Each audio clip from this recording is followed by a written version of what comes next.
Ratusan kios di pasar tradisional Kutoarjo, Purworejo, Jawa Tengah habis terbakar Jumat pagi.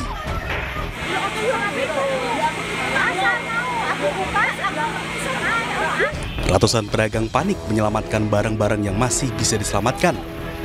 Api diduga berasal dari korsleting listrik. Sejumlah pedagang berusaha menyelamatkan diri dari kobaran api yang ada di antara pedagang yang barang dagangannya sudah tidak bisa diselamatkan dan harus merelakan terbakar kobaran api. Titik api pertama kali diketahui berasal dari lantai 1 blok F5, kemudian menyebar ke kios-kios lainnya. Sebanyak 6 mobil pemadam kebakaran dikerahkan untuk membantu memadamkan kebakaran.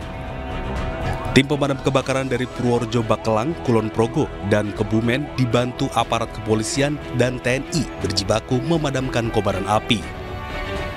Taunya itu waktu jadi jam 7-an itu ada suara sirine, Mas. Jadi saya kira itu karnaval, tapi kok rame banget. Terus setelah buka pintu ngelihat api udah membesar, Mas. Jadi ya terus ya tadinya nggak tahu mau ngapain, akhirnya terus ngelihat banyak yang bantu-bantu, terus ikut bantu juga, bantu nyingkirin barang-barang yang bisa diselamatin, Mas. Tapi ya kalau kejadian jam berapa mungkin kurang tahu ya, Mas ya. Tapi katanya ada yang bilang dari bawah gitu apinya. Tidak ada korban jiwa dalam insiden kebakaran ini, namun kerugian ditaksir mencapai ratusan juta rupiah. Dari Purworejo, Jawa Tengah, Jue Hartoyo, iNews melaporkan.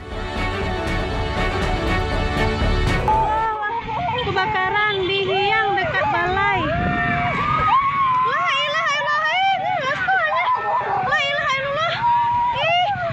Warga di Desa Angkasapura Hiang, Kecamatan Sitinjau Laut, Kabupaten Kerinci Jambi, dihebohkan dengan kebakaran sebuah rumah pada Jumat sore.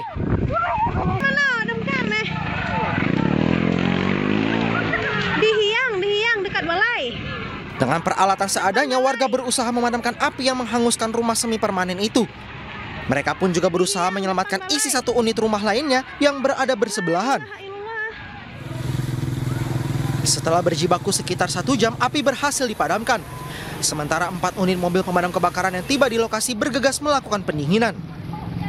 Diduga kebakaran terjadi akibat dibakar oleh penghuni rumah, seorang pria 50 tahun yang merupakan ODGJ. Pasca kejadian, pelaku langsung diamankan petugas ke rumah keluarganya. Menurut keterangan tetangga dari rumah yang terbakar tersebut, diduga dibakar oleh penghuni rumah yang gangguan jiwa. Sebab informasinya sudah 3 kali dia mencoba membakar rumah. Ini yang ketiga kali. Belum diketahui jumlah kerugian yang dialami. Kini kasus masih dalam penyelidikan kepolisian Polsek Sitinjau Laut, Polres Kerinci. Dari Kabupaten Kerinci Jambi, Kapior Gandhi, iNews melaporkan.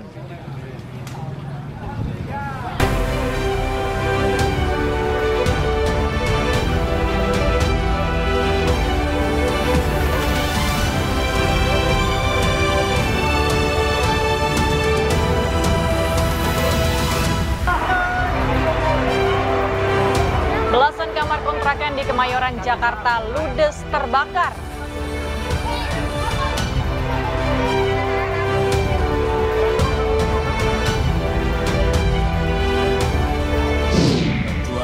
Renungan suci kemerdekaan ke-79 Republik Indonesia digelar di Ibu Kota Nusantara dan Taman Makam Pahlawan Kalibata, Jakarta. Berbagai lomba unik digelar menyambut kemerdekaan ke-79 Republik Indonesia.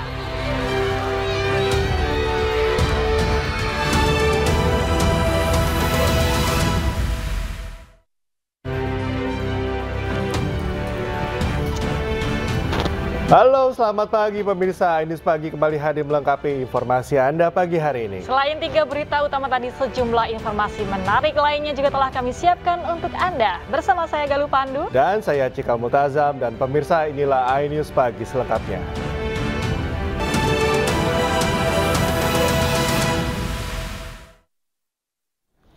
Kita awal informasi pagi ini, pemirsa. Kebakaran melanda rumah berlantai 2 di Kemayoran, Jakarta Pusat pada Jumat malam. 11 kamar kontrakan di dalam rumah ludes terbakar dan tak ada satupun barang yang bisa diselamatkan.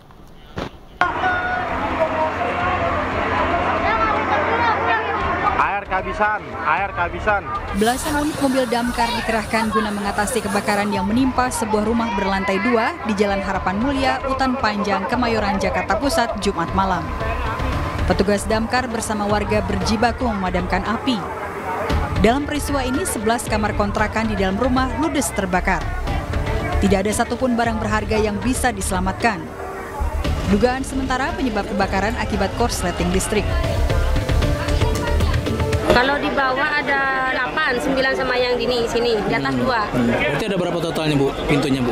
Apa pintunya? Ada 11 pintu sama yang ini, Mas. Di atas 2, si sebelah sini ada 8, sini 1, pintu 11. Itu awal apinya dari kamar yang mana, Bu? Kamar yang orang gak ada, yang itu, yang lagi kosong, orang lagi dagang, Mas. Sebelah sini, ya. Itu dari listrik atau apa, Bu? Listrik, Pak. Listrik, Bu, ya. Awal mula kronologis itu lampu padam. Begitu lampu padam, begitu nyala itu informasi dari yang punya rumah itu ada ledakan. Nah dari situ terjadilah 65 langsung membesar. Kira-kira ledakan apa itu, Dan? Ya mungkin ledakan karena mungkin ada habis mati listrik terus menyala, mungkin dari kelistrikan. Seperti itu dugaan sementara.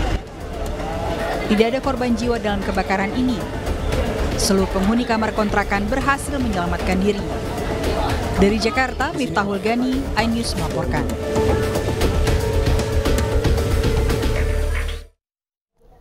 Kebakaran juga menimpa 4 rumah di kawasan Selipi, Jakarta Barat. 16 armada pengangkut air dikerahkan.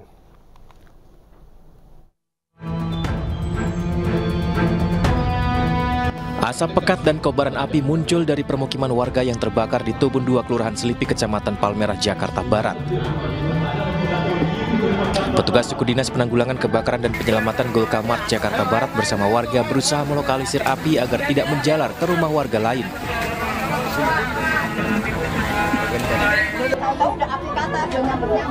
Peristiwa diawali saat warga melihat percikan api dari kabel pengantar arus listrik di salah satu rumah. Api kemudian membesar setelah menyambar barang yang mudah terbakar dan merambat ke 3 rumah kontrakan lain. Tidak ada korban dalam peristiwa ini. Tadi sih katanya korsleting dari atas, Pak, terus ada api udah nyamber gitu, Pak. Pas dia buka pintu katanya udah nyamber nih, yang anaknya cerita nih. Terus pas itu posisi dia lagi masak ditinggal. Udah gitu saya juga nggak tahu kebakaran besar begitu. Api berhasil dipadamkan setelah 16 armada pengangkut air dikerahkan ke lokasi.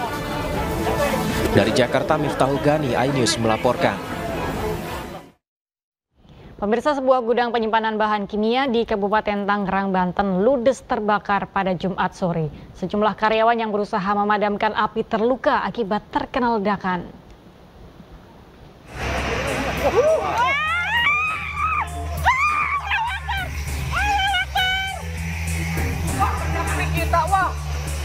Ledakan besar terjadi saat kebakaran melanda sebuah gudang penyimpanan bahan kimia di Kabupaten Tangerang, Banten pada Jumat sore.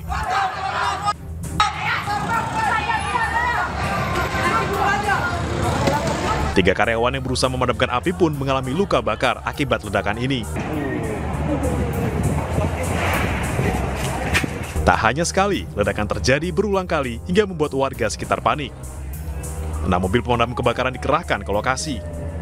Petugas kesulitan karena banyaknya bahan kimia yang terbakar dan sumber air yang jauh. Tidak hanya gudang kimia, kebakaran juga bahkan merambat dan menghanguskan 2 gudang plastik di sebelahnya. Halnya itu katanya ada yang bocor dikit. Nah, bocor dikit itu ada yang mau bantu padamin tuh. Padamin, tentunya pinarnya itu meledak. Itu yang bantuin padamin karyawannya bukan? Karyawannya. Karyawan itu awal itu pakai alat pemadamnya yang sudah disediakan di pabriknya itu. Iya. Berapa orang yang tadi yang padamin karyawan? Ada 3 orang. 3 orang? 3 orang. Yang 2-nya lumayan parah. Kalau yang 1 agak mendingan itu. Kebakaran diduga akibat korsleting listrik. Kasus kini ditangani Polsek Teluk Naga dan Polres Metro Tangerang Kota. Dari Kabupaten Tangerang, Banten, Aimarani, iNews melaporkan.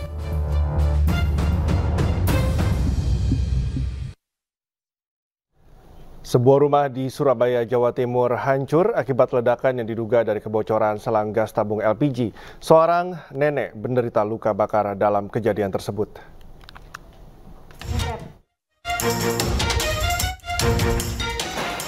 Petugas pemadam kebakaran dan penyelamatan DPKP Kota Surabaya membongkar atap garasi sebuah rumah di Jalan Mulyosari Baru, Kecamatan Mulyorejo yang ambruk dan rusak berat Jumat pagi. Pembongkaran untuk mengevakuasi Nenek Mulyati, penghuni rumah yang terjebak di dalam rumah. Nenek berusia 78 tahun ini mengalami luka bakar di bagian tangan dan kaki. Korban dibawa ambulans ke Rumah Sakit Mitra Keluarga Surabaya. Ambruknya atap garasi dan atap rumah disertai hancurnya sebagian besar bagian dalam rumah diduga ledakan akibat kebocoran selang tabung gas LPG 12 kg. Dari korban atau penghuni itu sudah mencium adanya kebocoran gas LPG. Nah, pagi hari itu langsung dinyalakan, cetek, langsung terjadi semburan atau ledakan. Suara seperti ledakan yang mengakibatkan plafon atas itu jebol, termasuk kanopi depan rumah, teras. Dan mengakibatkan satu orang penghuni, Ibu Ujiati itu luka bagian tangan sama kaki, ya luka bakar ringan. Sementara itu 3 orang penghuni rumah lainnya hanya syok dalam kejadian tersebut. Ledakan gas yang mengakibatkan hancurnya rumah milik Henok Hasudungan ini dalam penyelidikan Polsek Mulyorejo. Dari Surabaya, Jawa Timur, Yuda Prawira, iNews melaporkan. Pemirsa, Polda Metro Jaya menetapkan selebgram Angela Lee sebagai tersangka penggelapan uang. Angela disebut tidak menyetorkan uang 3,2 miliar rupiah dari hasil penjualan tas mewah. Selebgram Angela Lee ditangkap Subdit Jatanras, Direktorat Reserse Kriminal Umum Polda Metro Jaya. Angela Lee ditetapkan sebagai tersangka dan ditahan usai diperiksa sebagai terlapor beberapa waktu lalu. Kasus penipuan bermula saat Angela Lee membeli 15 tas mewah untuk dijual kembali. Angela Lee dan korban bersepakat untuk melakukan pembayaran secara bertahap atau dicicil. Namun setelah 15 tas laku dijual, Angela Lee hanya melakukan 1 kali pembayaran, sedangkan sisa uang hasil penjualan tak kunjung dibayar, sehingga korban merugi hingga 3,2 miliar rupiah. Dari hasil pemeriksaan, Angela Lee mengaku memakai uang tersebut untuk membayar hutang. Namanya saudari AC alias saudari AL. Ini fotonya. Saat ini sudah dilakukan penahanan. Ya. Sudah dilakukan penahanan. Ya. Awalnya tersangka membeli tas kepada korban melalui seseorang saksi. Beberapa tas pembayaran lancar. Karena pembayaran lancar, akhirnya tersangka membeli tas mewah ini langsung kepada korban. Total ada 15 tas merek Hermes dan merek LV. Ya. Kemudian dia melakukan penggelapan atau dugaan penipuan terhadap uang hasil penjualan tas ini. Jadi dia beli langsung kepada korban 15 tas, itu hanya dibayar 1 kali angsuran. Memang kesepakatannya ada beberapa kali pembayaran.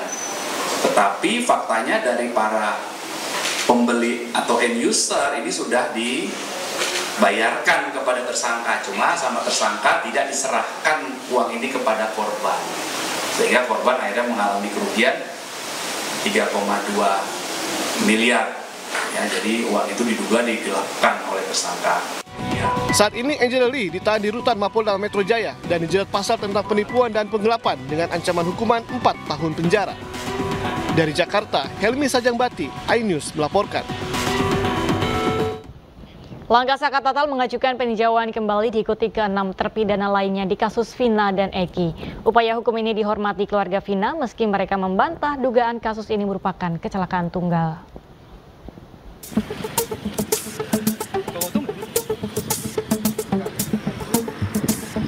6 terpidana kasus pembunuhan Vina dan Eki tahun 2016 silam mendaftarkan peninjauan kembali ke Pengadilan Negeri Kota Cirebon Rabu kemarin. Keluarga 6 terpidana dengan didampingi tim kuasa hukum mendatangi Pengadilan Negeri Kota Cirebon. Menanggapi hal ini, Kuasa hukum keluarga almarhumah Vina menyatakan yang dilakukan ke-6 terpidana tersebut merupakan hak kewarganegaraan dan sah di mata hukum. Namun demikian, pihak keluarga Vina masih meyakini kasus kematian Vina merupakan kasus pembunuhan berencana yang merupakan hasil keputusan dari sidang tahun 2017 silam. Peninjauan kembali dari 6 terpidana itu adalah hal yang wajar dan hak daripada setiap warga negara untuk melakukan upaya hukum, itu sah-sah saja menurut kami. Dan menurut kami juga semakin banyak yang mengajukan upaya hukum membuat kasus ini semakin terang, semakin jelas. Jadi apapun nanti hasilnya, kami dari pihak keluarga akan menghormati dan mengikuti putusan terbaru nanti. Tapi sampai saat ini kami masih meyakini bahwa itu adalah pembunuhan berencana yang disertai dengan pemerkosaan. Pihak keluarga Vina juga tetap mematuhi hasil keputusan jika sidang peninjauan kembali dimenangkan oleh para terpidana. Dari Cirebon, Jawa Barat, Toy Iskandar, iNews melaporkan. Tim kuasa hukum 6 terpidana kasus pembunuhan Vina dan Eki mengajukan peninjauan kembali atau PK di Pengadilan Negeri Kota Cirebon, Jawa Barat. Rencananya, tim kuasa hukum akan mengajukan 50 saksi fakta dan ahli yang akan dihadirkan pada sidang PK nanti.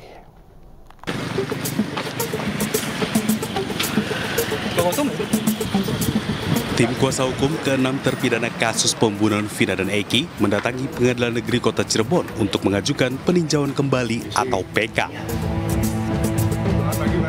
Ke-6 terpidana yang mengajukan PK yakni Rivaldi, Eka Sandi, Eko Ramdhani, Hadi Saputra, Jaya, dan Supriyanto.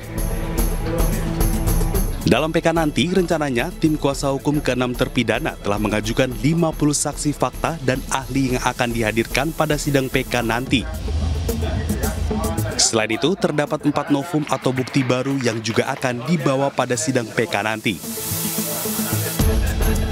Harapan kami dengan novum-novum yang kami hadirkan sesuai dengan KUHP ya, 263 ayat 2, ada 3 hal novum, kekhilapan hakim, dan juga satu dengan yang lain keputusan yang bertentangan.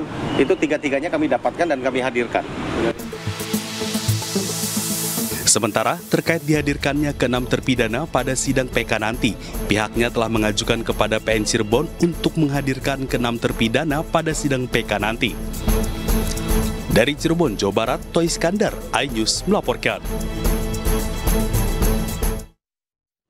6 terpidana kasus pembunuhan Vina dan Eki dikembalikan ke Lapas Kelas 1 Cirebon, Jawa Barat. Sementara untuk terpidana Sudirman hingga kini masih berada di Bandung.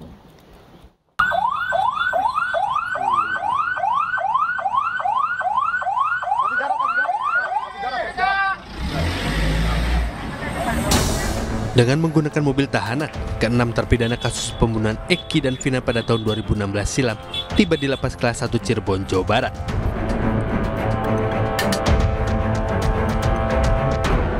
Para terpidana ini sebelumnya berada di 3 lapas yang berada di Bandung usai dipinjam pihak Polda Jawa Barat untuk kepentingan penyelidikan.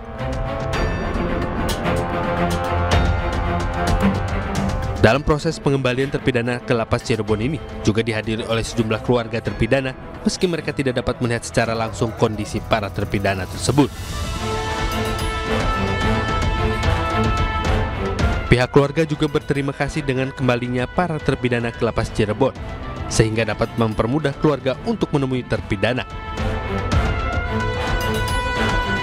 Sementara itu, menurut kuasa hukum terpidana yang sempat bertemu langsung ke-6 terpidana dalam kondisi baik. 6 orang terpidana sudah tiba dengan selamat di Lapas Kesambi. Para terpidana ini adalah dulu yang dibon oleh Polda Jawa Barat di dalam rangka pengembangan kasus DPO berkaitan dengan kasus Vina. Jadi ada 6 orang yang saat ini sudah tiba di Cirebon ini. Yang pertama Rivaldi Aditya Wardana, Hadi Saputra, Supriyanto, Eka Sandi, Jaya, dan Eko Ramdhani.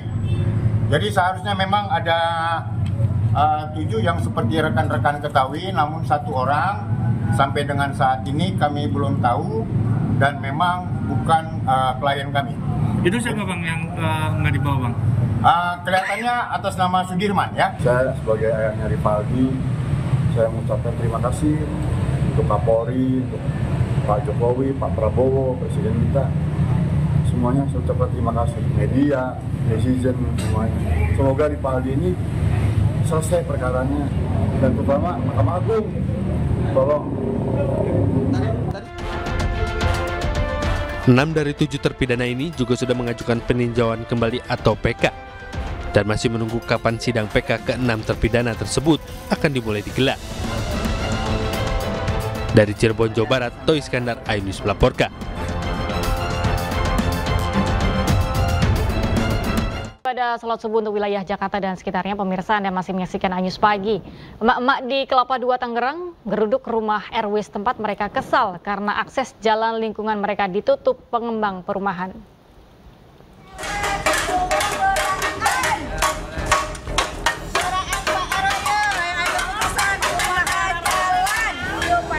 Dengan berbekal peralatan dapur, emak-emak warga Dukuh Pinang, Kecamatan Kelapa II, Kabupaten Tangerang, Banten, menggeruduk rumah ketua RW setempat. Mereka memprotes penutupan akses jalan masuk menuju permukiman tempat tinggal mereka. Masih nunggu, kalau kucing-kucingnya tubuh ini mau sampai kapan?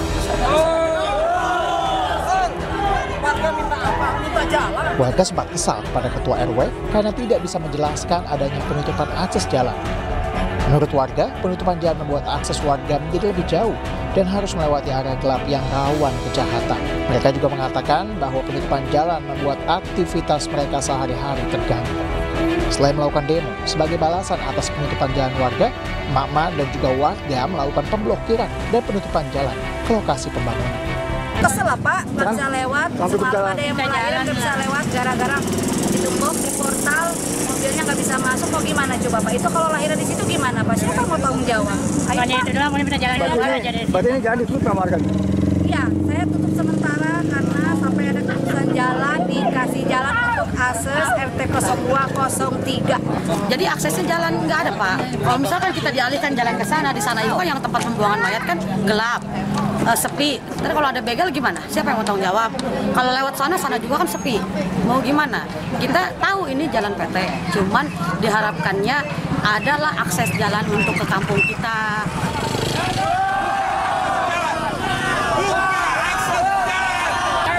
Warga pun berharap agar pihak proyek perumahan bisa membuka kembali akses jalan yang ditutup. Pasalnya ada 500 kepala keluarga yang terdampak akibat penutupan akses jalan ini. Dari Kabupaten Tangerang, Banten, Aimarani, iNews melaporkan. Pemirsa, dampak penutupan TPA Cipayung, warga mengeluhkan bau busuk tumpukan sampah di sepanjang Jalan Raya Bogor, Cimanggis, Depok, Jawa Barat. Tumpukan sampah plastik dan rumah tangga yang menumpuk menjadi masalah kebersihan dan cerminan buruknya pengelolaan sampah di wilayah ini.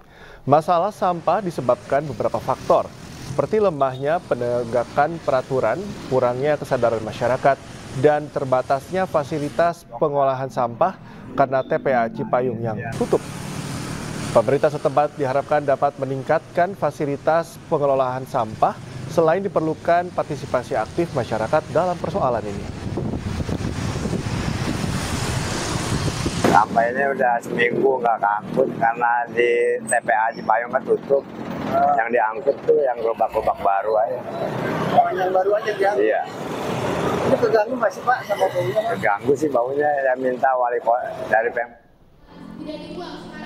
Sosialisasi kebersihan dan cara mengelola sampah kepada siswa diadakan di SMA Negeri 5 dan SMK 1 Kota Banda Aceh. Para siswa diajak untuk membiasakan perilaku memilah sampah yang akan dibuang sesuai jenisnya agar sampah dapat lebih mudah diolah menjadi barang yang berguna. Di kedua sekolah itu, startup Itikbroh yang fokus menangani permasalahan sampah bersama amanah memberikan sarana untuk menunjang gerakan memilah sampah di sekolah, yakni berupa tempat pembuangan sampah atau drop box dengan desain yang menarik. Jadi sampah itu secara umum dibagi adalah sesuatu material yang dibuang dari kegiatan rumah tangga, perdagangan, apapun. Ya pemirsa, menyambut Hari Kemerdekaan ke-79 Republik Indonesia, bendera merah putih dikibarkan di puncak Gedung Kartens, Puncak Jaya, Papua. Informasi selengkapnya akan kami hadirkan usai jeda. Sesaat lagi.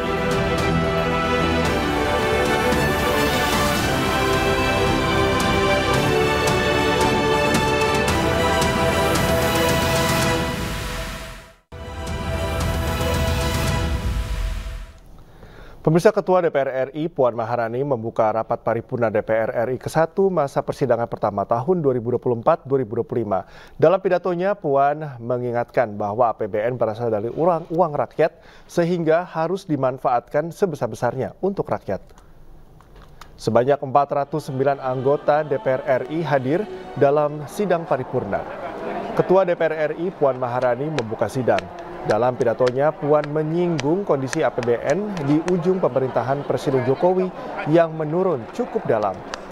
Namun Puan tetap memberi apresiasi karena Indonesia masih bisa mempertahankan angka pertumbuhan ekonomi di angka 5%. Selain itu, Puan mengingatkan APBN berasal dari uang rakyat sehingga harus dimanfaatkan sebanyak-banyaknya untuk kepentingan rakyat. Pembangunan jangka panjang nasional tahun 2005-2025, yaitu Presiden yang sedang memerintah pada tahun terakhir pemerintahannya diwajibkan menyusun rencana kerja pemerintah untuk tahun pertama periode pemerintahan Presiden berikutnya. Presiden terpilih periode berikutnya tetap mempunyai ruang gerak yang luas untuk menyempurnakan rencana kerja pemerintah dan APBN pada tahun pertama pemerintahannya melalui mekanisme perubahan APBN atau APBNP. Tahun 2025 merupakan tahun pertama dari pemerintahan baru, sehingga pemerintahan baru tersebut memiliki program-program yang sudah harus dijalankan sejak tahun pertamanya. Oleh karena itu, di dalam pembahasan kerangka ekonomi makro dan pokok-pokok kebijakan fiskal APBN tahun 2025, DPR RI dan pemerintah bersepakat untuk tetap memberikan ruang yang seluas-luasnya bagi pemerintahan yang baru dalam menjalankan program kerjanya di tahun 2025. DPR RI bersama pemerintah telah melakukan pembahasan dan menyepakati kebijakan ekonomi makro dan pokok-pokok kebijakan fiskal APBN tahun anggaran 2025 yang menjadi dasar penyusunan nota keuangan dan RUU RAPBN tahun 2025 beserta nota keuangan yang akan disampaikan oleh Saudara Presiden. Dana APBN berasal dari uang rakyat. Oleh karena itu, belanja negara harus lebih banyak dialokasikan dan efektif dalam memudahkan rakyat dalam mendapatkan pelayanan kesehatan, pendidikan, memperoleh pemberdayaan ekonomi, membangun sarana dan prasarana dalam mendukung kegiatan ekonomi rakyat, dan lain sebagainya yang pada pokoknya adalah penerima manfaat belanja negara adalah rakyat. Dalam pidato kenegaraannya, Presiden Jokowi meminta maaf kepada seluruh rakyat Indonesia atas segala kesalahannya selama 10 tahun memimpin Indonesia. Presiden juga mendoakan pemerintah Presiden RI terpilih Prabowo Subianto berjalan dengan baik. Momen haru terjadi di sidang tahunan MPR bersama dengan DPR dan DPD di Gedung Nusantara, Jakarta. Jokowi hadir untuk terakhir kalinya sebagai presiden di sidang tahunan tersebut karena akan memasuki purna tugas pada 20 Oktober nanti. Di kesempatan terakhir ini, Jokowi memberikan pidato kenegaraan dan menyampaikan permintaan maafnya kepada seluruh rakyat Indonesia di penghujung masa kepemimpinannya. Jokowi mengatakan 10 tahun masa kepemimpinannya bukanlah waktu yang cukup untuk mengurai seluruh permasalahan bangsa. 10 tahun bukanlah waktu yang cukup panjang untuk mengurai semua permasalahan bangsa.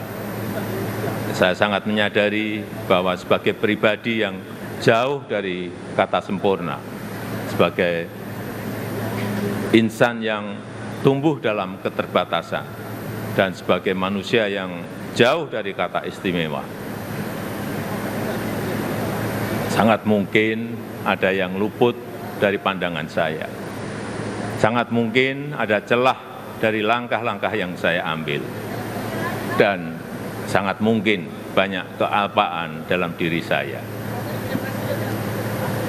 Oleh sebab itu, di penghujung masa jabatan ini, izinkan saya menyampaikan suara nurani terdalam kepada Bapak, Ibu, dan saudara-saudara sebangsa setanah air, kepada seluruh rakyat Indonesia, tidak terkecuali satupun. Saya dan Profesor Kiai Haji Ma'ruf Amin mohon maaf untuk setiap hati yang mungkin kecewa, untuk setiap harapan yang mungkin belum bisa terwujud, untuk setiap cita-cita yang mungkin belum bisa tergapai. Sekali lagi kami mohon maaf. Kami mohon maaf.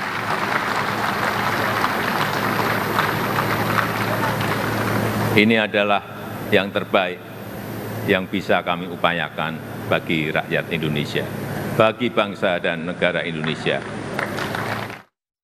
Sejumlah anggota DPR RI fraksi PDI Perjuangan merespon permintaan maaf dalam pidato Presiden Joko Widodo.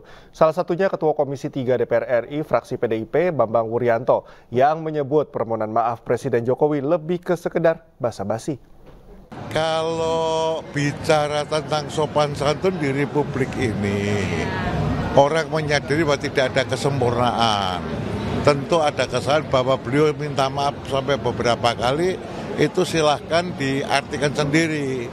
Tetapi permintaan maaf yang tidak kemudian merubah kesalahan yang sudah pernah dilakukan atau dia rasa dilakukan, tidak melakukan perbaikan, ya nggak ada gunanya pula.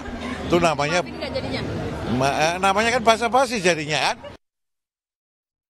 Pemirsa, Wakil Presiden RI Ma'ruf Amin menjadi inspektur upacara di Taman Makam Pahlawan Kalibata, Jakarta.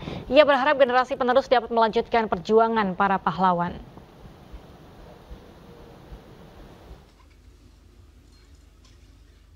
Upacara apel kehormatan dan renungan suci sebagai rangkaian peringatan Hari Kemerdekaan ke-79 Republik Indonesia digelar pada hari Sabtu, 17 Agustus 2024 pukul 00 waktu Indonesia Barat di Taman Makam Pahlawan Kalibata, Jakarta Selatan. Renungan suci merupakan tradisi menghormati jasa para pahlawan selama peringatan Hari Ulang Tahun Kemerdekaan Republik Indonesia. Para pasukan berbaris dan bersiap untuk melaksanakan apel kehormatan dan renungan suci.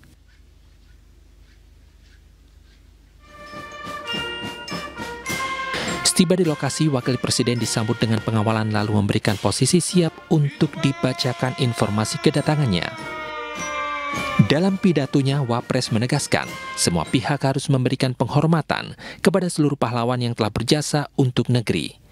Ia pun mengajak para seluruh masyarakat untuk melanjutkan perjuangan para pahlawan. Kami menyatakan hormat yang sebesar-besarnya atas keridhaan, keikhlasan, dan kesucian pengorbanan para pahlawan dalam mengabdi kepada perjuangan demi kebahagiaan nusa dan bangsa. Kami bersumpah dan berjanji, perjuangan para pahlawan adalah perjuangan kami pula, dan jalan kebaktian yang ditempuh adalah jalan kami juga.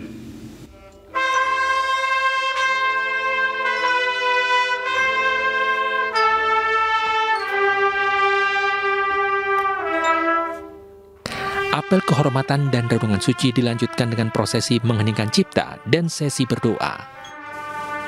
Renungan suci bukan hanya prosesi formal dalam 1 tahun sekali menyambut Hari Kemerdekaan Republik Indonesia. Namun lebih dari itu, renungan suci adalah momen bagi seluruh rakyat untuk kembali mengingat jasa para pahlawan bangsa dan terus memupuk rasa cinta kepada tanah air.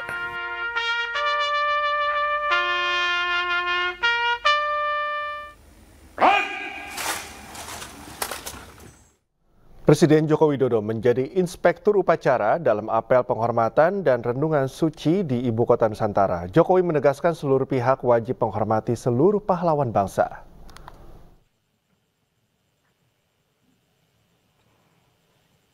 Apel kehormatan dan renungan suci untuk pertama kalinya dilaksanakan di dua tempat, yakni di Taman Makam Pahlawan Kalibata, Jakarta dan Taman Kusuma Bangsa, Ibu Kota Nusantara. Apel kehormatan dan renungan suci pertama di Ibu Kota Nusantara dipimpin langsung oleh Presiden Joko Widodo. Setibanya di lokasi, Presiden Jokowi selaku inspektur upacara menerima laporan dari Komandan Upacara bahwa upacara siap dilaksanakan. Dalam naskah yang dibacakannya, Presiden Jokowi menyampaikan dalam rangka HUT RI ke-79, seluruh yang hadir menyatakan hormat kepada seluruh pahlawan.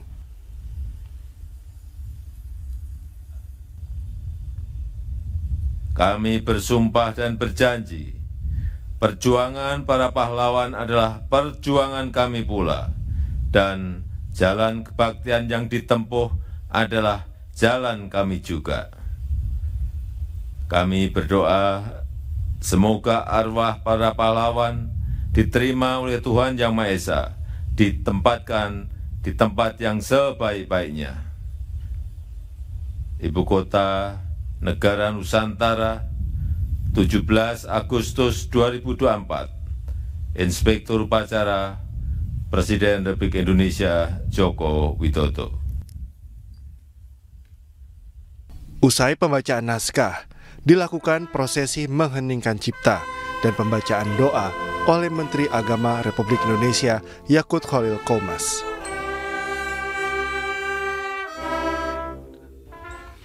Ya Allah, Tuhan yang menggariskan takdir dan kepahlawanan. Ya Allah, Tuhan yang menganugerahkan kemenangan melalui perjuangan. Ya Allah, Tuhan yang menghias pribadi-pribadi mulia dengan kesabaran. Rahmati para pendahulu kami dengan ampunan, anugerahi kami jalan keteladanan, kuatkan hati dan langkah kami meraih kejayaan, agar tak sia-sia air mata dan pengorbanan, agar tak durhaka generasi kami yang hanya melanjutkan. Usai apel kehormatan dan renungan suci, selanjutnya di IKN akan digelar upacara bendera HUT RI ke-79 untuk pertama kalinya dengan tema utama Nusantara Baru, Indonesia Maju.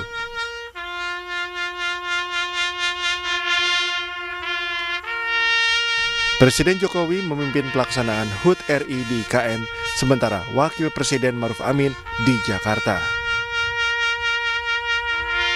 Tim Liputan iNews melaporkan.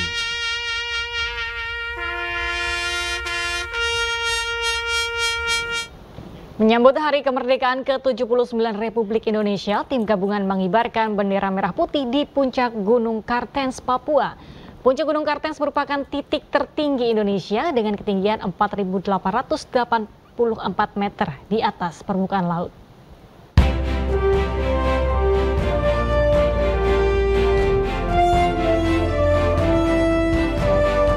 Pengibaran bendera merah putih di puncak Gunung Kartens dipimpin Ibtu Abdul Hamid.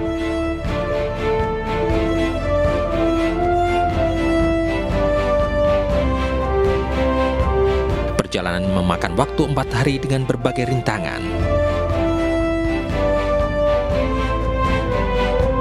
Perjalanan dimulai dari Markas Komando Batalion B, pelopor Satbrimo Polda Papua.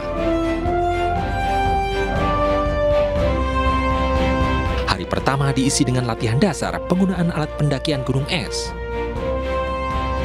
Hari kedua tim kemudian melanjutkan perjalanan ke Grasberg di ketinggian 4.285 meter. Tim menghadapi tantangan perubahan suhu dan penurunan kadar oksigen. Pada hari ketiga, para pendaki menapaki jalur pendakian yang terjal dan panjang menuju base camp. Sepanjang perjalanan, rombongan dihadapkan pada cuaca yang tidak bersahabat dengan suhu mencapai 2 derajat Celcius serta hujan es.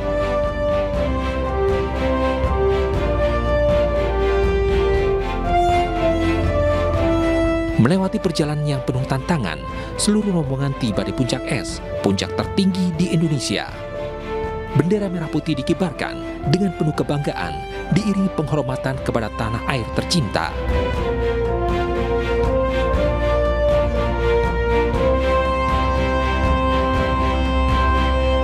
Setelah berhasil mengibarkan bendera merah putih, tim segera turun menuju base camp dengan hujan es yang kembali menyapa.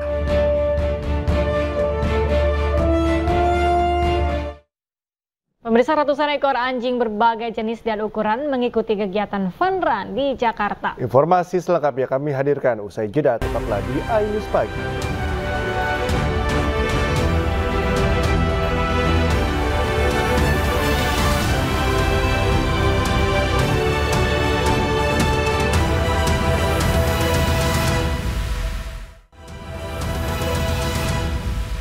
Ya, Anda masih bersama kami di iNews Pagi bersama saya Galuh Pandu. Pemirsa, memperingati kemerdekaan Republik Indonesia, puluhan siswa di Banjarnegara, Jawa Tengah kibarkan bendera raksasa merah putih di atas tebing kawasan wisata Tampomas. Ya, selain simbol nasionalisme, aksi tersebut juga menyoroti kepedulian terhadap wisata Waduk Tampomas.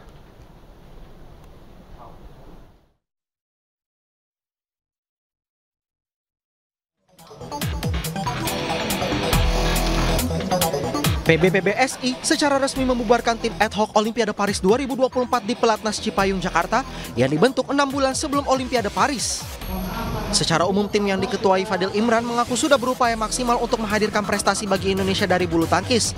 Namun upaya ini ternyata belum mampu menghadirkan medali emas.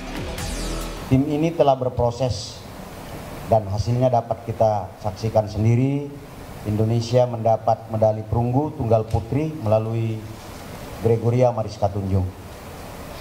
Memang belum mencapai hasil yang ideal yang kita inginkan, tapi kami mencatat perbaikan proses dan progres yang signifikan.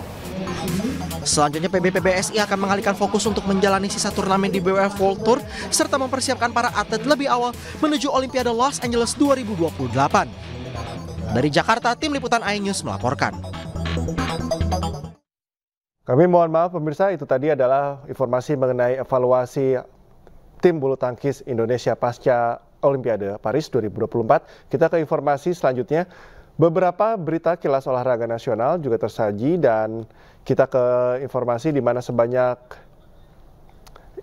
pemirsa, beberapa berita kilas olahraga nasional juga tersaji, diantaranya ratusan ekor anjing berbagai jenis dan ukuran mengikuti kegiatan fun run di Jakarta. Acara tersebut berhasil memecahkan rekor muri aksi fun run bersama anjing kesayangan oleh peserta terbanyak.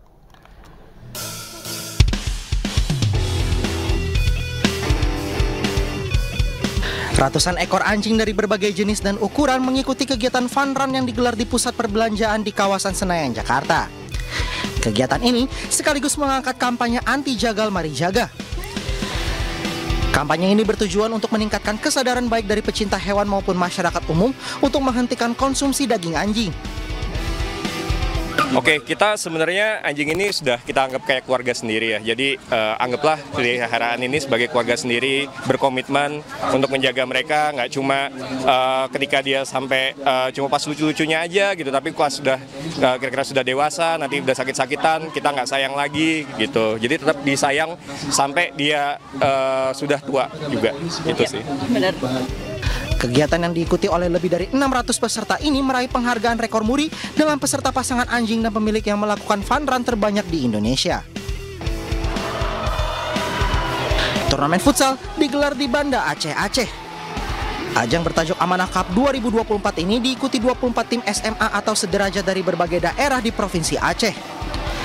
Dalam turnamen ini, MAN 3 Banda Aceh keluar sebagai juara usai mengalahkan SMA Lab School Unciah dengan skor telak 5-0. Setelah sukses menggelar kejuaraan di cabang olahraga futsal, turnamen ini juga digelar di cabang olahraga basket. Kejuaraan di cabang olahraga basket ini diikuti 12 tim dari berbagai SMA atau sederajat.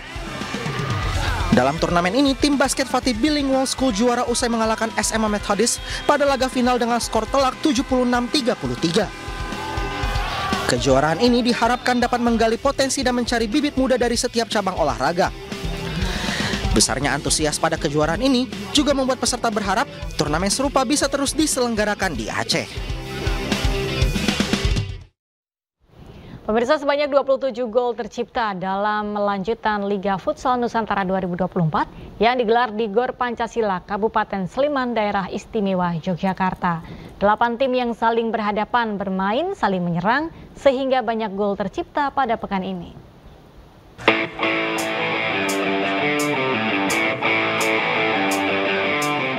Laga pembuka Liga Futsal Nusantara 2024 mempertemukan Draft Heli FC melawan Juku Eja FC di Gor Pancasila, Yogyakarta. Sepanjang pertandingan, kedua tim tampil saling serang, namun Dewi Keberuntungan masih berada di pihak Draft Heli FC yang mampu unggul dengan skor 4-2. Pada laga kedua, Cilegon FC harus mengakui kehebatan Binuang Muda dengan skor 2-4. Klub asal Kalimantan Selatan ini tampil konsisten di sepanjang laga, sehingga mampu menundukkan lawannya meski sempat mendapat perlawanan sengit. Di pertandingan ketiga, klub Kalimantan Tengah Vasco Lesmana harus merasakan kehebatan klub asal Jakarta Kuda Laut Nusantara. Meski demikian, Vasco Lesmana bukan tanpa perlawanan, meski akhirnya harus takluk dengan skor 2-4. Sementara itu, pada laga terakhir, klub asal Aceh Merador FC berhadapan dengan klub dari Maluku Batosai Ambonaga. Kedua tim bertanding cukup sengit, namun harus puas dengan hasil imbang 3-3. Tim Liputan iNews melaporkan. Pembentangan bendera merah putih sepanjang 200 meter digelar di kawasan Pantai Hiu Paus, Bobotorani, Kabupaten Bone Bolango. Informasi selengkapnya akan kami hadirkan usai jeda. Saat lagi.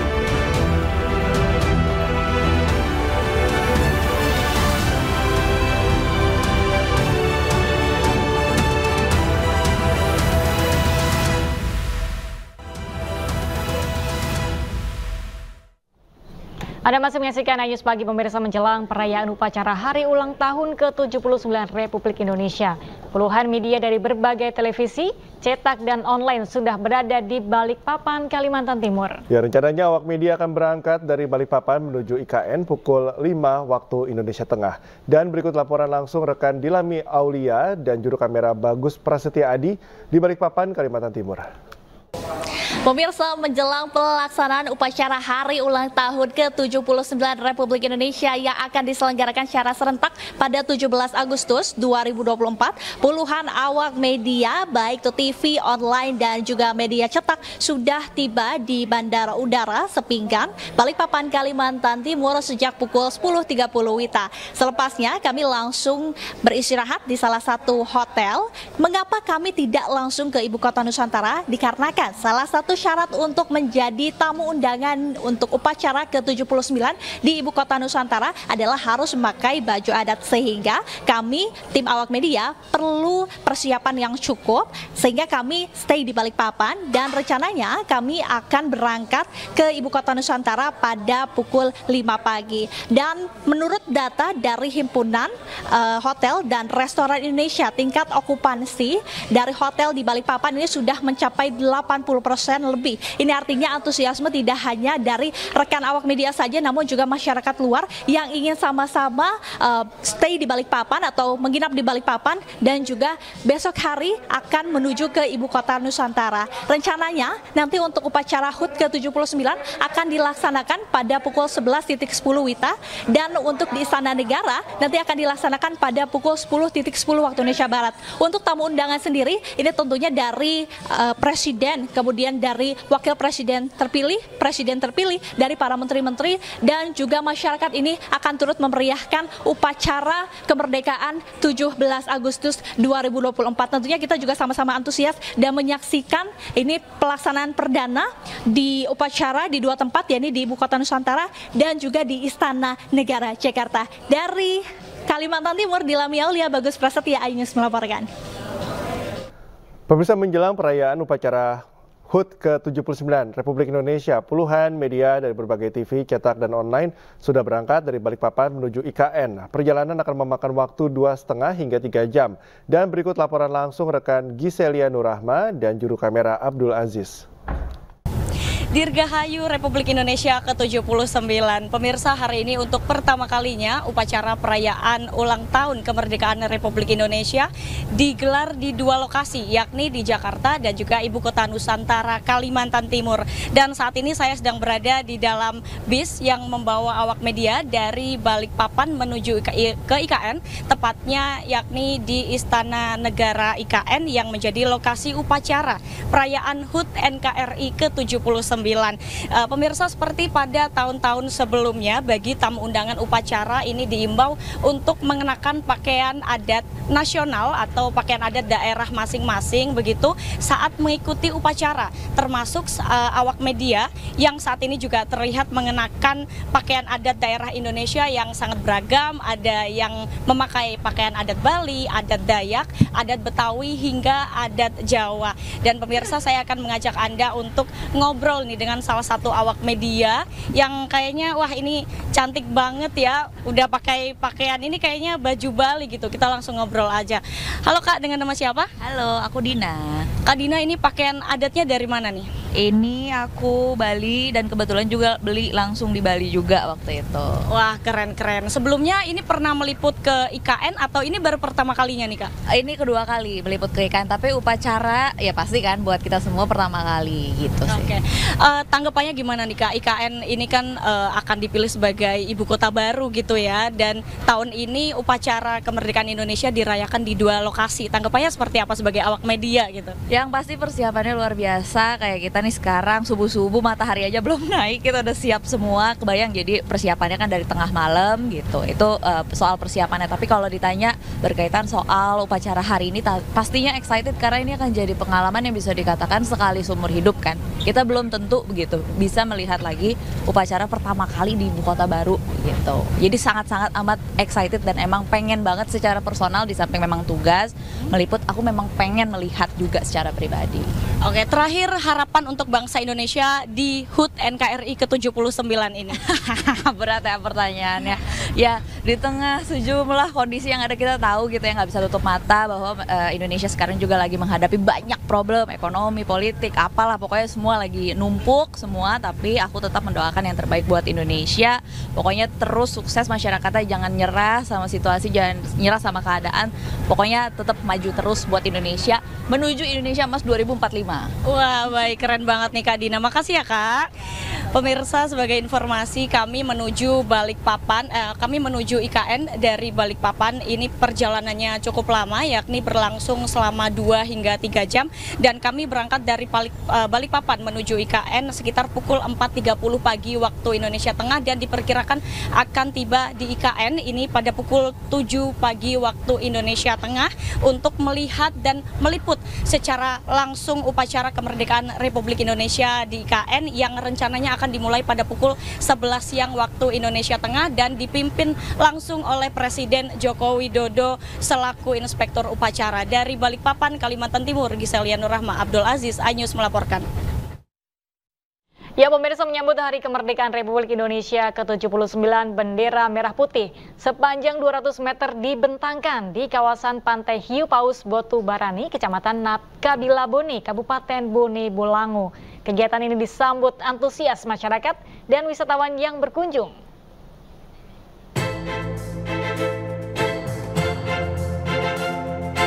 Pembentangan bendera merah putih sepanjang 200 meter digelar oleh Pangkalan Angkatan Laut Gorontalo berkolaborasi dengan komunitas selam Gorontalo, pemerintah setempat, dan Saka Bahari.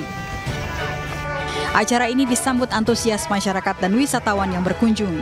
Bahkan tidak sedikit yang belakangan ikut membentangkan bendera. Setelah bendera terbentang, seluruh masyarakat dan wisatawan menyanyikan secara bersama lagu kebangsaan Indonesia Raya. Kepala Pelaksana Lanal Gorontalo, Mayor Laut Tukijo, menyampaikan pembentangan bendera ini merupakan bagian dari kebangkitan semangat nasionalisme masyarakat Gorontalo untuk menyemarakan Hari Kemerdekaan. Ini kita beberapa kegiatan seperti tadi pengibaran bendera, pembentangan sepanjang 200 meter, termasuk pengibaran yang di dalam kolam atau di laut oleh Klub Selam Bawahia.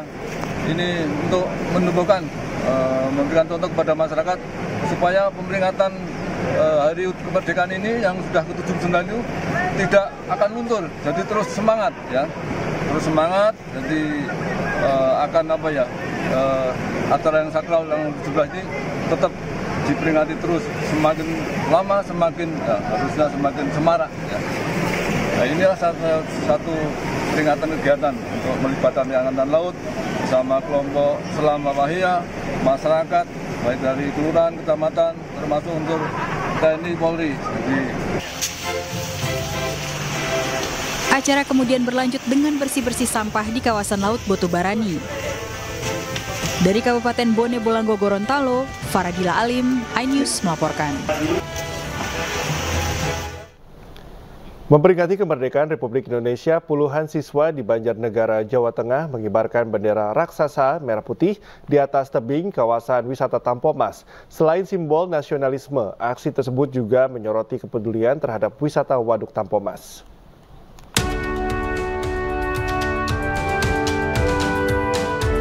Puluhan anggota pencinta alam wawasan Wiyata Mandala Palasmala dari SMA Negeri 1 Bawang, Banjarnegara membentangkan bendera merah putih raksasa berukuran 4x45 meter di objek wisata Tampomas, Desa Gentan Sari, Kecamatan Pagedongan, Kabupaten Banjarnegara, Jawa Tengah. Bendera merah putih raksasa ini berkibar di penghujung senja Banjarnegara yang diikuti dengan senyum semangat dari para siswa. Lantaran aksi ini tidaklah mudah karena harus menaiki batu terjal berketinggian kurang lebih 30 meter. Dengan semangat juang, para siswa ini berhasil mengibarkan bendera memperingati Hari Kemerdekaan. Hari Kemerdekaan memperingati. Ngapain ini? Membentangkan bendera merah putih. Gimana nih kesan-kesannya? Seru, asik, terus menantang soalnya di tebing. Lagi memperingati Hari Kemerdekaan Indonesia. Oh, dengan cara apa Mbak ini Mbak? Itu membentangkan bendera merah putih di tebing. Oh, gimana Mbak rasanya tadi Mbak? Asik, seru, menantang, juga deg-degan. Tidak hanya itu, aksi ini juga meningkatkan kesadaran masyarakat pentingnya menjaga kelestarian, jadi ajang promosi wisata efektif memperkenalkan keindahan alam Waduk Tampomas. Dari Banjarnegara, Jawa Tengah, Nurdin Ozi, iNews melaporkan. Di Jawa Barat, pemirsa, ribuan masyarakat memadati Jalan Siliwangi, Kabupaten Kuningan untuk menyaksikan pawai obor dan lampion di malam kemerdekaan. Beraneka ragam lampion dan kreasi instansi pemerintah dan sekolah diarak sepanjang jalan.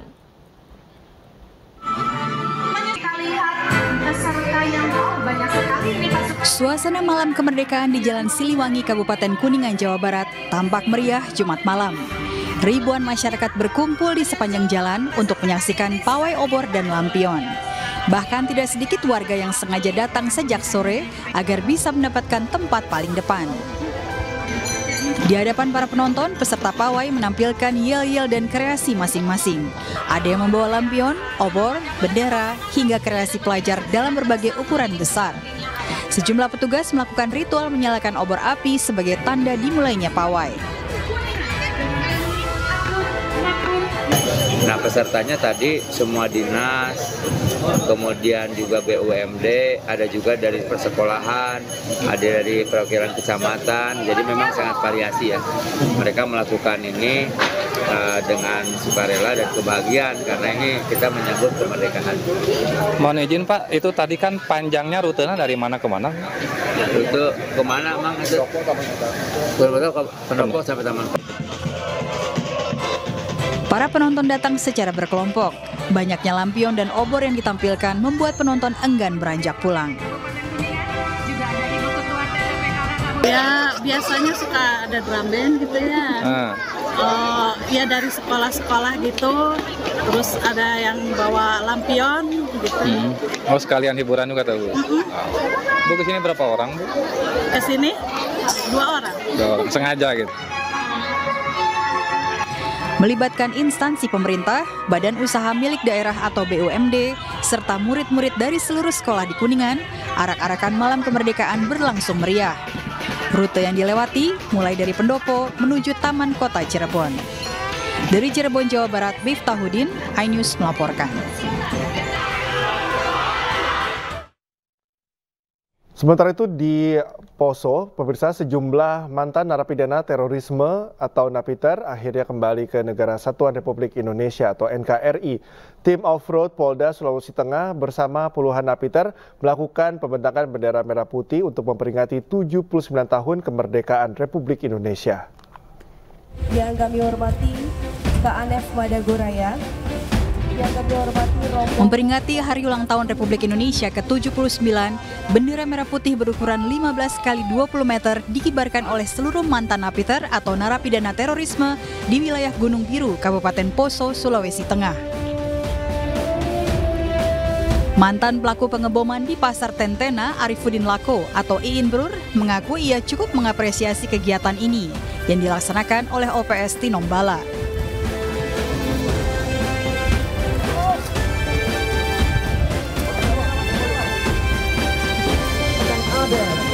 Pembentangan bendera merah putih berukuran raksasa sekaligus menjadi ajang silaturahmi sesama mantan napi teroris di Sulawesi Tengah.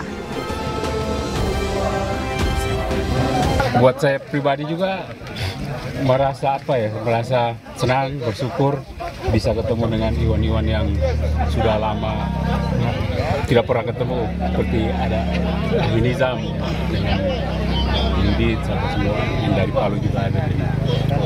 Kaitan dengan 17 Agustus perayaan kemerdekaan ini, apa harapannya? Ingin teman-teman? Harapannya pertama, yang pasti kita harus merdeka dulu dari bangsa sendiri. Kalau dari bangsa penjajah pasti kita sudah merdeka, tapi dari bangsa sendiri kita harus merdeka juga. Artinya kita terlepas dari paham-paham radikalisme maupun dari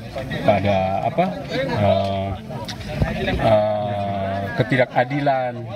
Jadi pemerintah juga, aparat juga harus terus memberikan pengayoman atau pembinaan pada masyarakat, khususnya pada iwan-iwan yang ada. Sementara Kepala OPS Tinombala, Kombes Pol Boy Samola, menjelaskan kegiatan ini menjadi bentuk kecintaan mantan napiter untuk kembali ke Negara Kesatuan Republik Indonesia. Membentangkan bendera dengan penghormatan bendera, kegiatan ini dengan harapan agar teman-teman ex-napiter merasa kita selalu bekerja sama, merasa selalu diperhatikan, dan yang paling penting bagaimana menunjukkan bahwa Kabupaten Poso yang ada di Provinsi Sulawesi Tengah sudah aman dan kondusif. Kegiatan ini diharapkan dapat menciptakan keamanan di wilayah Sulawesi Tengah, khususnya Kabupaten Poso, serta mengajak para ikhwan mantan napi kasus terorisme untuk tetap setia dengan NKRI. Dari Palu, Sulawesi Tengah, Jimmy Hendrik, iNews melaporkan. Bertepatan dengan Hari Kemerdekaan RI ke-79 dan 19 tahun Perjanjian Damai Helsinki, berbagai proyek pembangunan infrastruktur di Aceh telah membantu memperbaiki kondisi masyarakat. Namun Komisi Kebenaran dan Rekonsiliasi mencatat ada beberapa tantangan.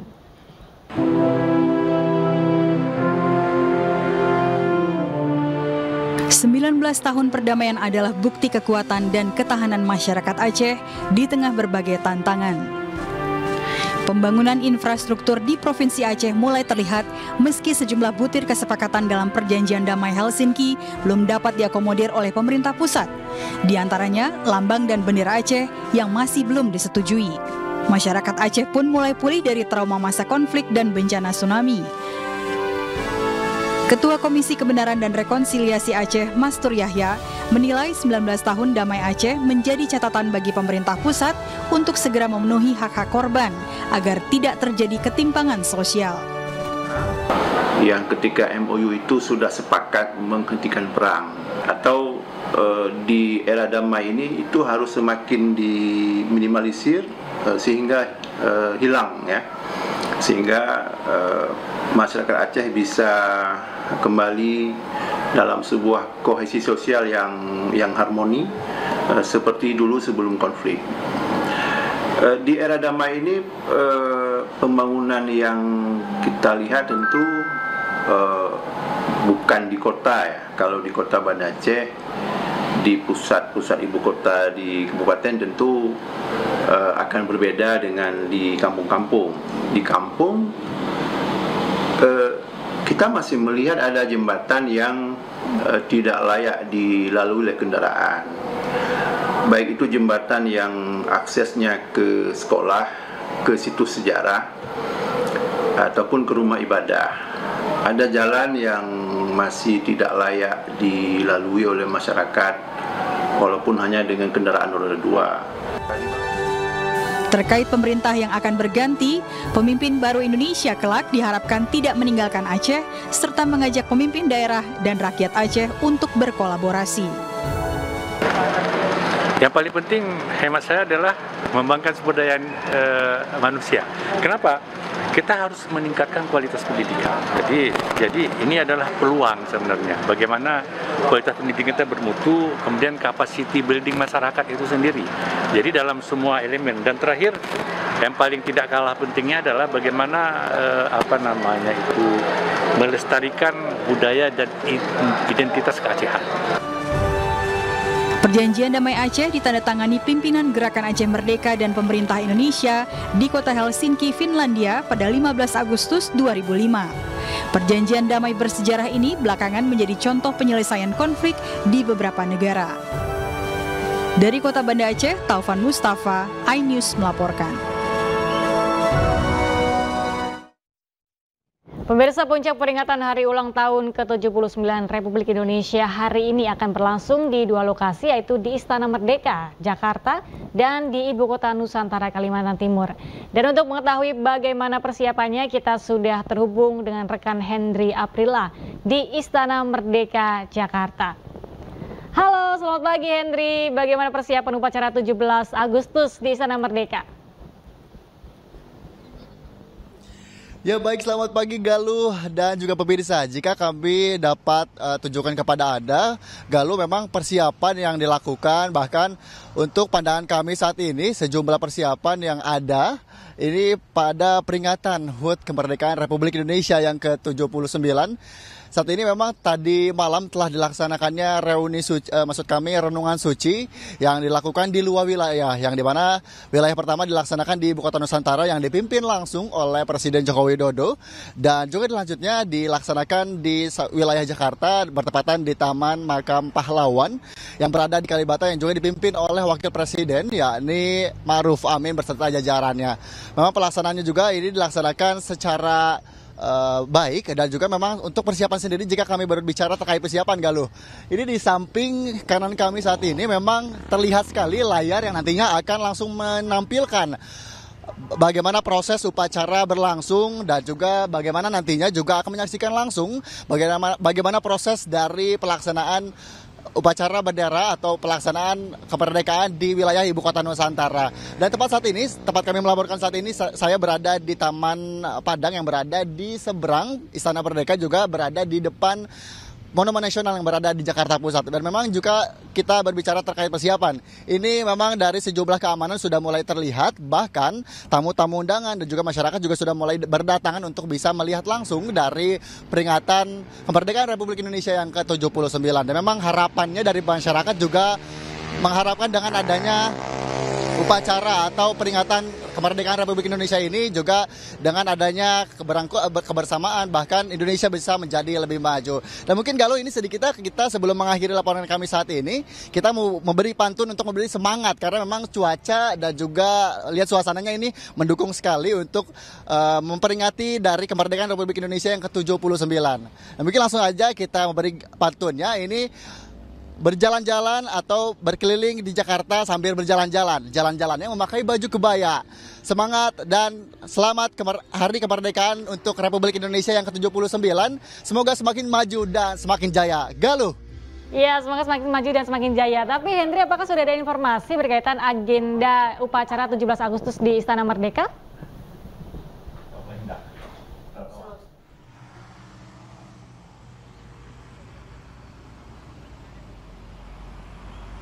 Hendry, masih bisa mendengar? Untuk agenda upacara 17 Agustus di Istana Merdeka, agendanya apa saja di Istana Merdeka? Dan mungkin untuk saat ini memang persiapan sendiri untuk agendanya, ini nanti akan ada prosesi atau penampilan-penampilan seni-seni budaya juga akan langsung ditampilkan di Istana Merdeka untuk sebelum menyambut atau berlangsungnya pengibaran bendera merah putih. Begitu, Galuh. Baik, Hendri, terima kasih telah melaporkan langsung dari Istana Merdeka. Selamat bertugas kembali.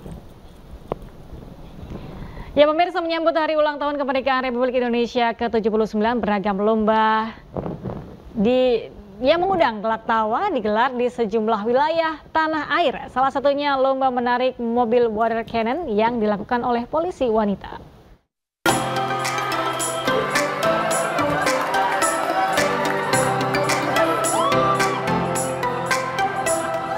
Dalam menyambut Hari Kemerdekaan Republik Indonesia ke-79, digelar berbagai lomba dan pawai di sejumlah wilayah di tanah air.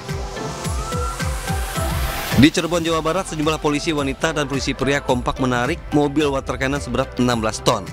Tim poluan berhasil menarik mobil water cannon dalam waktu 30 detik dengan jarak 10 hingga 15 meter. Solid dalam meraih kemenangan adalah kunci dari perlombaan ini.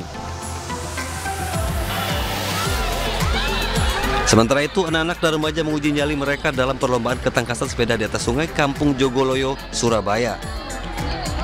Para peserta lomba mengayuh sepeda di atas papan kayu selebar 15 cm dengan panjang 30 cm di atas sungai. Dalam perlombaan ini banyak peserta tercebur ke sungai sebelum menyentuh garis finish. Bukannya prihatin, kondisi ini justru mengundang gelak tawa penonton. Sebanyak 128 pemain yang berasal dari Jabodetabek mengikuti turnamen kelas pemula biliar yang diadakan di Arena Biliar Komando 91 Depok, Jawa Barat.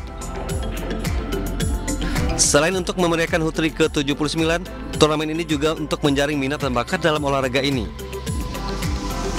Turnamen ini berlangsung selama 4 hari, yakni penyisian 14 sampai 16 Agustus dan finalnya akan diselenggarakan pada 17 Agustus 2024. Untuk turnamen hari ini kita ada 28 peserta kurang lebih, dan juga kita itu bolanya bola 9 atau paintball. Oke, kalau untuk tujuan dan target tujuan itu adalah menjunjung tinggi sportivitas antara para pemain, dan targetnya kita adalah untuk mencetus bibit-bibit baru tentang olahraga biliar. Di Kota Bekasi, Jawa Barat, ratusan warga Jatimurni menggelar kirap budaya Nusantara keliling kampung. Para peserta anak-anak dan remaja serta orang dewasa menggunakan busana daerah dan pakaian ala pejuang ini nampak antusias mengikuti kirap budaya Nusantara.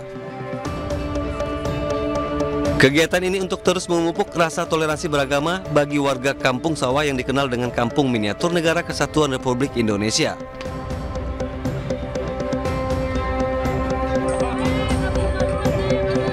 Sementara itu di Lembang Salualo, Kecamatan Sanggala, Kabupaten Tanah Toraja, Sulawesi Selatan, ribuan warga sambil menyanyikan lagu Indonesia Raya dan lagu khas daerah, pawai mengusung miniatur rumah Toraja yang dikelilingi obor.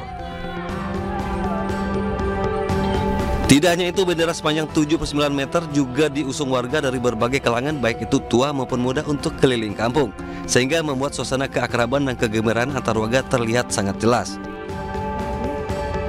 Kami pawai obor pesta rakyat yang diadakan di Lembang Salualo Lampio ini untuk memperingati Hari Raya 17 Agustus. Ya, dan harapan kami ke depan masyarakat antusias supaya bisa semangat dan bisa anak-anak muda bisa berjuang untuk diri sendiri dan untuk bangsa dan negara Indonesia. Dengan adanya kegiatan kirap budaya dan perlombaan ini, diharapkan para anak-anak dan pemuda generasi bangsa dapat mendapatkan pelajaran tentang sejarah perjuangan bangsa Indonesia, serta dapat memaknai arti perjuangan para pahlawan dalam merebut kemerdekaan. Tim Liputan Ainis melaporkan. Jelang peringatan Hari Kemerdekaan di Ibu Kota Nusantara, pasukan pengibar bendera yang terdiri dari sejumlah pelajar di Indonesia menyatakan kesiapannya. Ya, dan pemirsa, informasi tadi sekaligus menutup iNews pagi hari ini, dan jangan lupa Anda bisa mendapatkan informasi terkini melalui portal yang menghadirkan berita daerah, berita nasional, dan berita internasional lengkap di inews.id. Dan akhir kata, saya Cika Mutazam. Dan saya Galuh Pandu pamit undur diri. Terima kasih, selamat pagi, dan sampai jumpa. Alhamdulillah adik-adik saat ini kondisinya sehat semuanya. Kami berharap memang berdoa agar adik-adik selalu ceria, semangat, sehat selalu menghadapi hari H. Walaupun memang mungkin pada saat penyesuaian di awal atau bahkan sampai saat ini adik-adik juga mungkin masih merasa perbedaan kondisi cuaca yang sangat berbeda ya sama waktu di Cibubur. Walaupun sama-sama panas, Kak. Tapi sepertinya panasnya berbeda pada saat panas di Cibubur dengan di IKN. Lebih panas di sana ya Kak Ayus ya? Iya, di sini lebih panas ya, Dek. Iya, lebih panas di sini. Di sini lebih panas. Panasnya kata adik-adik beda. Panasnya beda dengan di Cibubur ya. Saya mau bertanya ke Keila dari NTB. Keila, tantangan selama di sana seperti apa? Ini kan pertama kalinya kita akan upacara di IKN. Untuk Keila sendiri apa yang paling menjadi tantangan tahun ini? Untuk menjadi tantangan tahun ini yang digelar di Ibu Kota Nusantara, menurut saya karena mungkin kondisi yang belum stabil, jadi udara yang kami hirup masih belum tersaring sempurna, jadi masih mungkin tenggorokan masih menyesuaikan, hidung masih menyesuaikan dengan udaranya, jadi mungkin tantangan menurut saya penyesuaian itu saja. Cuaca dengan stamina ini berpengaruh ya. Kalau Amanda sendiri bagaimana Amanda? Apa yang menjadi tantangan buat kamu? Terutama di cuaca Kak. Cuaca juga ya? Karena berbeda sama di Cibubur Kak. Karena di Cibubur tuh panasnya beda sama di sini. Di sini tuh lebih panas gitu Kak. Jadi basic tuh harus benar-benar kuat Kak. Kalau nggak tuh bakal tumbang Kak gitu Kak. Oke, cuaca sama juga ya. Kayak Nina? Ada tantangan yang berbeda atau sama terkendala cuaca kayak Nina selama latihan di sana? Sama mungkin juga terkait dengan Nusantara ini kan juga baru dibangun, jadi waktu kita pertama kali ke sini juga mungkin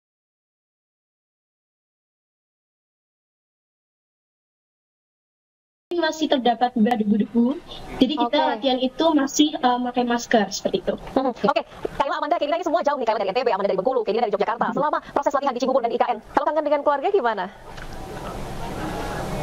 Kami hanya bisa berdoa, terus bersabar, menunggu waktu pertemuan saja. Hanya itu yang bisa kami lakukan, terus berdoa. Oke, rencananya nanti kepulangan di tanggal berapa? Kaila, Amanda, Kainina? Untuk rencana yang sudah diberitahukan, rencananya di tanggal 23 Agustus. 23 Agustus. Menjelang 2 hari kemerdekaan, mungkin kita sudah berapa persen ya? Mungkin 100% ya Kak.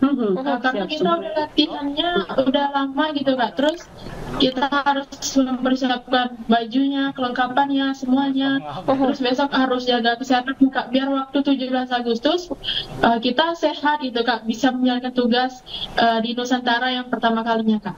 Oke, Kak Nina bagaimana Kak Nina persiapannya? Sudah siap 100%? Siap 100% Kak. Jadi karena menjelang pengibaran kemerdekaan Indonesia, di sini mungkin mulai hari ini kita juga bakal siap-siap, mulai dari pernak-pernik yang akan kita pakai di baju kita nanti. Kemudian kita juga tentunya mempersiapkan fisik ya, dimana fisik ini penting banget untuk kita pengibaran ya. Dan juga di sini kita memantapkan lagi.